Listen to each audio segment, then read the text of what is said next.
అవును సీత, అమ్మను చూశాను. మా అమ్మ నేను కళ్ళారా చూశాను. దేవతలా కళ్ళు కురిపించే అమ్మ రూపాన్ని ఇన్నాళ్లకు మళ్ళీ చూశాను. నేను చూశాను సీత. ఏమండి, మీ అమ్మగారు మంటల్లో కాలిపోవడం చిన్నప్పుడే చూశానని చెప్పారు.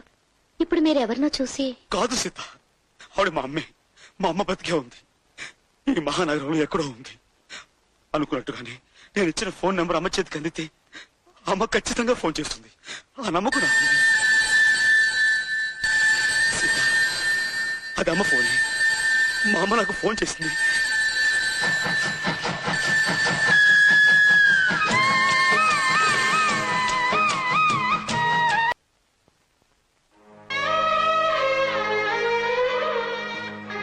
అమ్మా, జీవితం అంతా నడిచి నడిచి అలసిపోయింది. నాకు ఇంతకాలానికి శాంతి లభించిందమ్మా. బాబు, కరిగిపోయిన కలలాగా శాశ్వతంగా లేవనుకున్న నిన్ను మళ్ళీ ఇలా చూడ్డం ఈ అమ్మ చేసుకున్న పూర్వజన్మ పుణ్యంరా. పద బాబు, ఇంటికి వెళ్దాం. తమ్ముడిని కలుసుకుందాం గాని. లేదమ్మా, నేను ఇప్పట్లో తమ్ముడిని కలుసుకోలేను. అదేంట్రా, వాడికో అన్నయ్య ఉన్నాడని తెలిస్తే ఆనందంతో పొంగిపోతాడ్రా. కాదమ్మా, నేను వాడి అన్నయ్యని తెలిస్తే ఆవేదంతో కుంగిపోతాడు. బాబు. అవునమ్మా, చట్టం దృష్టిలో నేను నేరస్తుణ్ణి. చట్టానికి కట్టుబడి నన్ను పట్టుకోవాలనుకునే పెద్ద ఆఫీసర్ తమ్ముడు. ఇప్పుడు నేను అన్నయ్యని తెలిస్తే వాడు ఆ నిజాన్ని తట్టుకోలేడమ్మా. డిపార్ట్మెంట్కే గర్వకారణమైన తను తోటి అధికారుల ముందు తలెత్తుకుని తిరగలేడు. పై ఆఫీసర్లు తన్ని అవమానించచ్చు, అనుమానించచ్చు, అసలు ఉద్యోగం నుంచే తీసేయచ్చు. ఇలాంటి పరిస్థితి తమ్ముడికి రాకూడదమ్మా. బాబు, ఇంతకాలం మాకు దూరంగా అనాథలా బ్రతికావు. ఈ రోజు మేముండి కూడా ఎవరూ లేని వాడిలా ఉండటం ఏమిట్రా? తప్పదమ్మా. 25 ఏళ్ల క్రితం నీ పసుపు కుంకాలు చెరిపేసి మన బతుకులు బూడిద పాలు చేసిన వాడి కోసమే ముళ్ళు రాళ్లు ఉన్న ఈ దారిలో నేను ముందుకు సాగిపోతున్నాను. ఇన్నాళ్ళకి ఆ పెద్ద బెనర్జీ ఆచూకీ తెలిసింది. ఈ సమయంలో విక్రమ్ నా తమ్ముడని తెలిస్తే వాడికి, వాడితో పాటు నీకు కూడా ఆ దుర్మార్గులు ప్రమాదం తలపెట్టచ్చు. అలా జరగటానికి వీల్లేదు. ఆ పెద్ద బెనర్జీని నా చేతులతో సర్వనాశనం చెయ్యాలి. ఆ తర్వాత తమ్ముడని అరెస్ట్ చేసి ఉరికమ్మ ఎక్కించిన అది నాకు ఆనందమేనమ్మా. ఎటువంటి పరిస్థితిలోనూ నా నీడ తమ్ముడి మీద పడకూడదు. నేను అనుకున్నది సాధించేంత వరకు తనకు అన్నయ్య ఉన్నాడన్న నిజం తమ్ముడికి తెలియకూడదు.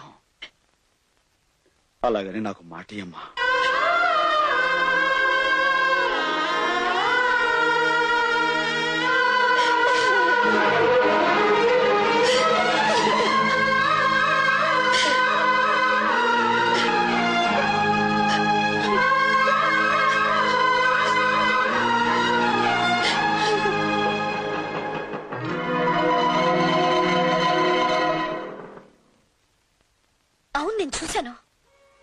పృథ్వీని అమ్మ కలిసిందా? మరి ఈ విషయం నాకు చెప్పకుండా రహస్యంగా ఎందుకు ఉంచింది అమ్మా? మీ అమ్మగారిని బెదిరించి భయపెట్టాడేమో. అసలు విషయం తెలుసుకోవాలి.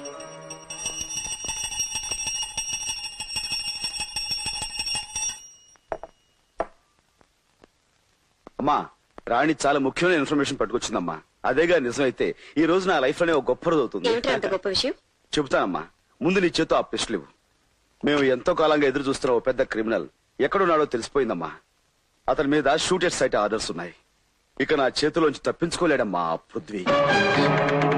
కమాన్ రాణి, హరి అప్. అతని మీద షూటెడ్ సైట్ ఆర్డర్స్ ఉన్నాయి.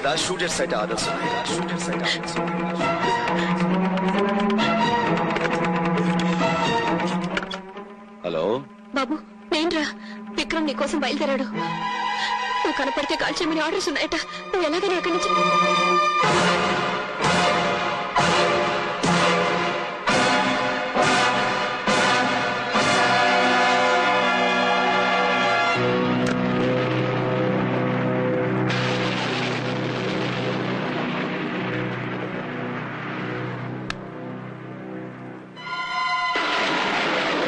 అమ్మా, అమ్మా. బాబు గారు, నేను పని మనిషి మాట్లాడుతున్నాను. మాట్లాడుతూ అమ్మగారు స్పృహ తప్పి పడిపోయారు.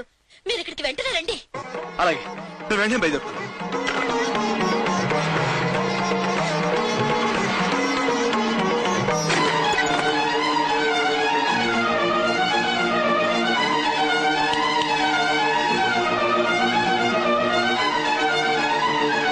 పృథ్వీ,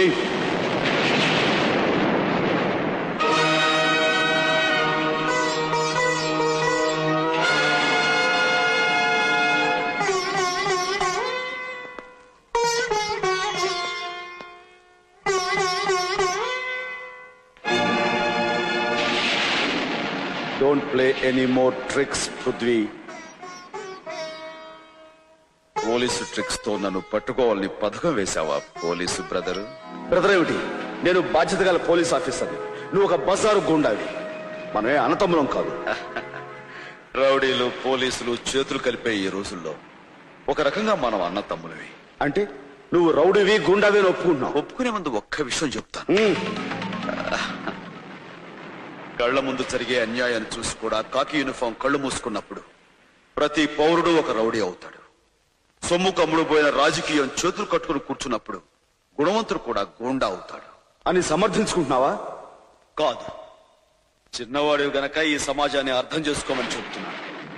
పోలీస్ అనేవాడు రాజకీయ రౌడీలకు లీజుకు వెళ్లబట్టే ఈనాటి ప్రజాస్వామ్యం బజార్లో బట్టలు ఉడదీసిన ద్రౌపదిలా బతుకుతోంది బ్రదరు. కానీ పోలీసులు అందరూ కొందరు 100 మంది కౌరవుల్లో ఒక్క వికర్ణులు న్యాయం మాట్లాడినంత మాత్రాన కౌరవులు నీతివంతులు కాలేరు. 1000 మంది పోలీసులో నీలాంటి ఒక్కరు ధర్మంగా ఉన్నంత మాత్రాన ఆంధ్రదేశం తలెత్తుకుని తిరగలేదు. షటప్! దేవుడు లాంటి కమిషనర్ శర్మ గారిని దారుణంగా చంపిన నీకు నీతి న్యాయం ధర్మం గురించి మాట్లాడే అర్హత లేదు. శర్మ గారి హత్యకు నాకు ఏ సంబంధం లేదు. అబద్ధాలతో నువ్వు తప్పించుకోవాలనుకున్నా సాక్ష్యాలు ఆధారాలు నువ్వే హంతగా ఉంటున్నాయి. నువ్వు హత్య చేసిన మనిషి ఎవరో తెలుసా? నా బతుకులో దీపం పెట్టి నాకు దారి చూపించి నన్ను బిడ్డలా చూసుకున్న మహానుభావుడు. కానీ విక్రమ్ మానవత్వాన్ని గౌరవించి ఆ మనిషి ప్రాణాలు తీసి తల్లిలాంటి ఓ ఇల్లాలి నల్లపూసలు తెంచి పారేశావు. 2 పసివాళ్ళని అనాథం చేశావు.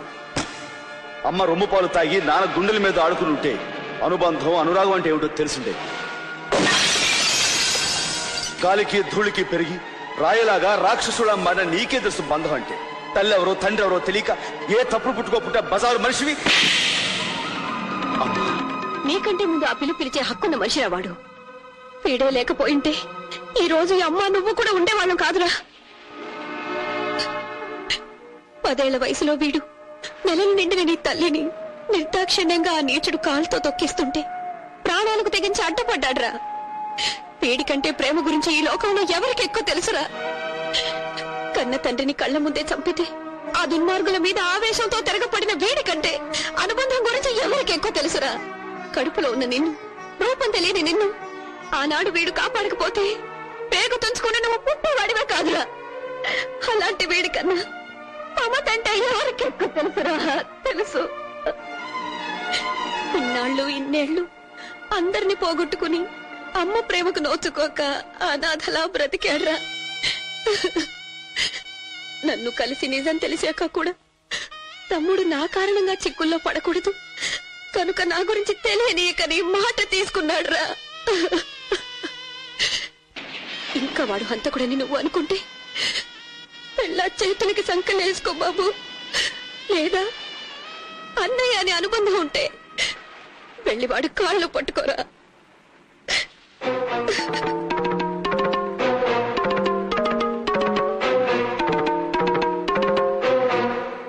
అన్నయ్య,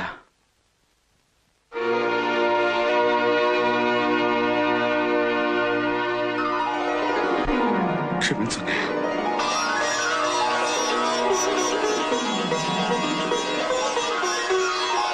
అన్నయ్య, విక్రమ్.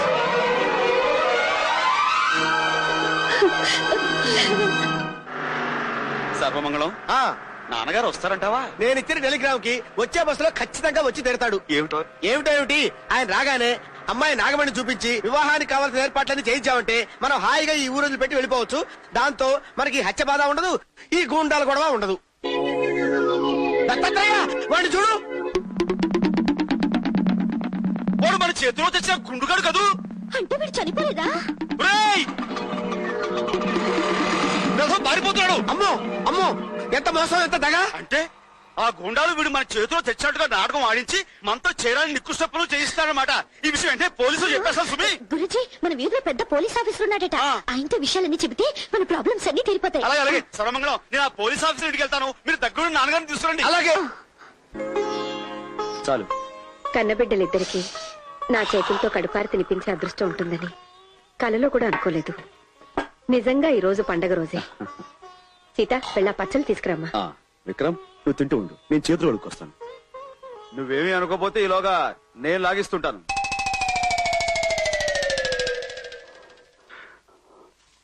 రాణి, ఈ కూరంటే అబ్బాయికి చాలా ఇష్టం, తీసుకెళ్ళమ్మా. అబ్బా రానయ్య, వేడి చల్లారిపోతే గారెలు రుచిగా ఉండవు. త్వరగా లాగించేసాయి. ఫిర్యాదు చేయడానికి వస్తే మర్యాద చేయటం ఈ పోలీస్ అయిన ఆచారం ఏమో. అబ్బా ఇప్పుడే రావాలా ఫోను?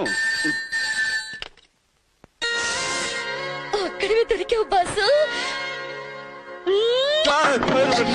నటరాజా, రామ్ రామ్ రామ్ రామ్ రామ్ రామ్. ఏమిటలా సిగ్గుపడుతున్నావు బాసు? సిగ్గేమిటి రాణి? చిన్న పొరపటైంది. బహుశా మీరనుకుని ఏ ముద్దో ఈయనకిచ్చుంటుంది. ఇదిగో రాణి, ఆయన మీ ఆయన, ఈయన మా ఆయన. నటరాజా, సర్వమంగా నాగమణి ఏమిటి విక్రమ్, గారెలు ఇద్దరు ముగ్గురు అయ్యారు.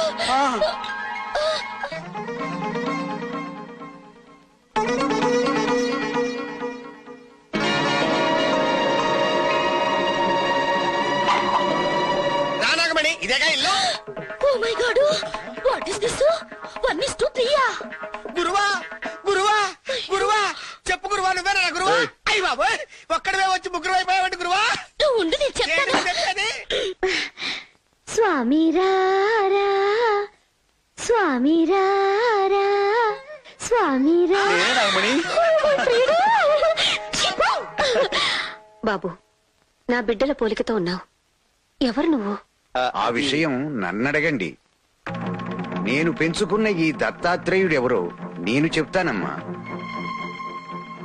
25 ఏళ్ల క్రితం వర్షంలో ప్రసవ వేదనతో ఒక గుళ్ళోకొచ్చావు, గుర్తుందా తల్లి?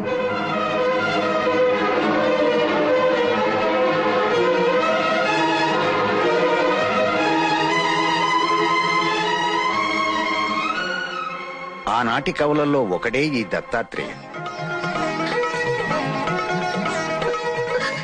తమ్ముడు, చిన్నన్నాయ్, తమ్ముడు, పెద్దన్నాయ్.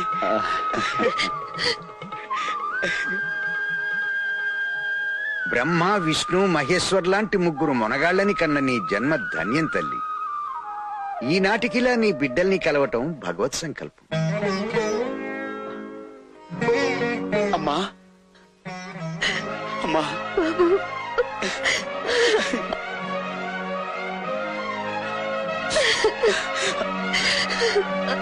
అమ్మా, మొత్తం అంతా ఇలా కలవటం నాకు చాలా సంతోషంగా ఉంది. నిన్ను పెద్ద అబ్బాయికి ఎలాగో పెళ్లి అయిపోయింది కనుక తర్వాత 2 అబ్బాయికి అయిపోతుంది, తర్వాత 3 అబ్బాయికి అయిపోతుంది, ఆ తర్వాత నాకైపోతుంది, ఆ తర్వాత వీరికి అయిపోతుంది. సర్వమంగళం పెద్ద చిన్న లేదా? నువ్వెక్కడికి? ఎక్కడికేమిటి? 1 o'clock సీఎం గారిని కలవాలి, 2 o'clock డీజీపీ గారిని, 3 o'clock మీటింగ్. ఎప్పుడు డ్యూటీ అయినా? ఏ ఇప్పుడు నేను మంచి హ్యాపీ మూడ్ లో ఉన్నా. ఒక స్ట్రాంగ్ కిస్.